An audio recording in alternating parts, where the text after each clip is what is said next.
Alors, on va d'abord remercier les 2660 électeurs qui nous ont fait confiance pendant cette campagne électorale. Ça a été un beau combat, une belle aventure. Je n'ai aucune aigreur. J'assume totalement l'échec de ce soir. Les Bergeracois ne veulent pas de moi.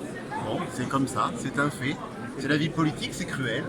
On gagne, on perd, c'est un peu comme la mer. Il y a des combats qu'il faut mener, je l'ai mené. Je n'ai aucun regret parce que je pense que si nous n'avions pas fait les échanges, les négociations qu'on a faites dans l'entre-deux tours, le résultat aurait été sensiblement le même, mais on aurait eu peut-être ce regret-là. Voilà, moi je souhaite bon courage et bonne chance à la nouvelle équipe qui va se mettre en place. Elle aura tous les moyens de travailler.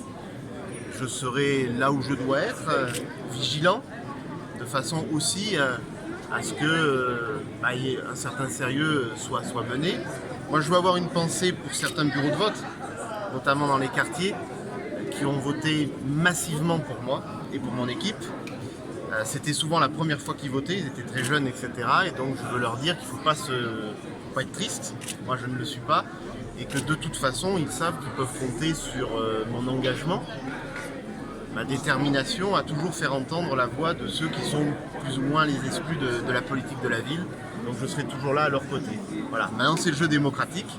Il y a des gens qui ont gagné, il faut les laisser travailler, bien travailler. Et puis j'espère que Bergerac va aller de l'avant, parce que vous savez que j'aime cette ville profondément, même si les Bergeracois ne m'aiment pas forcément. Voilà, c'est comme ça. Je vous remercie à toutes et à tous. Une question peut-être Ouais. Vous avez quand même, il y a eu cette fusion, et à l'arrivée, on se retrouve sur les mêmes écarts, presque en proportion qu'au premier tour. Finalement, ça n'a rien amené, ou ça a amené, mais ça a fait de la perte en même temps. Même pas, parce qu'il n'y a pas de vase communicant. On voit bien que même Bergerac en commun ne gagne pas des voix dans cette affaire. Non, je crois qu'il y a une prime au sortant, il y a une prime à la liste qui arrive malgré tout en tête. Et puis peut-être aussi, voilà, il y a un problème avec moi. Et ça, je vais me donner aussi l'été pour penser un peu tout ça. Forcément que c'est émouvant, mais c'est comme ça, c'est la vie politique. J'espère simplement que vous trouverez aussi une autre tête de Turc de temps en temps. Mais bon, voilà.